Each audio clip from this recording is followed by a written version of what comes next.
एक नन्ही सी जान जिसकी माँ मासी सब घरवालों की खुशी के लिए बिक गए। मेरी और मेरे पापा की इच्छा से उसे अपने घर में रख लिया गया।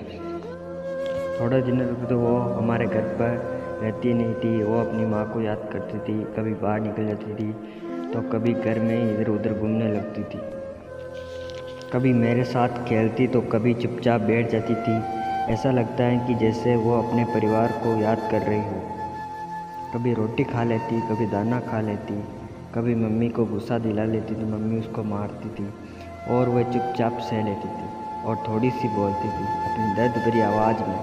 धीरे धीरे वो हमारे परिवार में इतनी हिल मिल गई कि वो मेरी चारपाई के नीचे आकर सोने लगी। फिर मम्मी ने उसका नाम भटकती आत्मा रख दिया, क्योंकि वो बार बार बाहर चली जाती थी, बार बार भागती फिरती थी, इसलिए उसका नाम भटकती आत्मा रख दिया। जैसे ही छोड़ते वो घर से बाहर निकल जाती हैं। कभी मैं उसको ढूंढने जाता हूँ तो वो बहुत देर बाद मिलती हैं, कभी वो अपना आप ही घर पर आ जाती हैं। उसको छत पे जाने का बहुत शौक़ है, जो वो बार बार छत पे जाती थी। फिर एक दिन वो बाहर निकली और घंटे भर तक मिली ही नहीं। हम सबको फिक्र होने लगी कहाँ गई होगी। मैंने बहुत ढूंढा, नहीं मिली। फिर वो अचानक भागते हुए घर आ गई और वापस घर में आकर उछल कूद करने लगी। मम्मी ने उसे बहुत पीटा, फिर भी वो चुपचाप सहती रही और कभी मेरे ऊपर कूदती तो कभी मेरे उंगली को खा जाती है। वो अब बिल्कुल घर वालों से दूर नहीं रह सकती है। वो बार बार हमें सताती रहती हैं।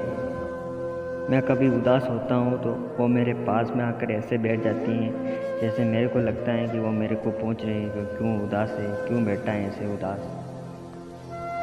छोटे बच्चों से भी उसका लगाव था। आसपास के छोटे सब बच्चे उसके साथ आकर खेलते थे और वो भी उन छोटे बच्चों के साथ खेलती।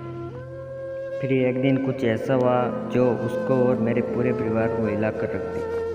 वो बीमार पड़ गई और चारा पानी छोड़ दिया उसने। हमने डॉक्टर को बुलाया, इंजेक्शन टैबलेट सब दिए, लेकिन उसको कोई आराम नहीं आया।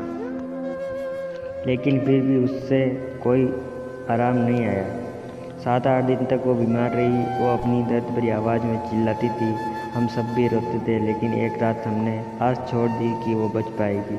लेकिन फिर सुबह कुछ ऐसा चमत्कार हुआ जिससे वो बिल्कुल ठीक हो गई।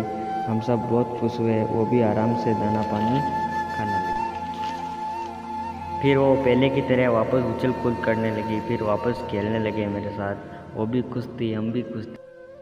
भटकती आत्मा एक बकरी है। जैसे हमको दर्द होता है वैसे ही जानवरों को भी दर्द होता है। वो भी रोते हैं, वो भी भगवान को मानते हैं, उनकी भी भगवान सुनता है। हमें जानवरों को बिना मतलब के परेशान नहीं करना चाहिए। गाय दूध देती है, कुत्ता दूध देता है क्या? फिर भी लोग कुत्ते को पालते हैं, गाय को कम पालते हैं। गाय बेचारी रोडों पर मारी जाती हैं, कभी कटने में चली जाती है, बेचारी का हर कहीं खून हो जाता है। तो कैसा लगा ये वीडियो कमेंट में ज़रूर बताना। अच्छा लगा हो तो लाइक करना, कमेंट करना, शेयर करना और मेरे चैनल को सब्सक्राइब कर देना।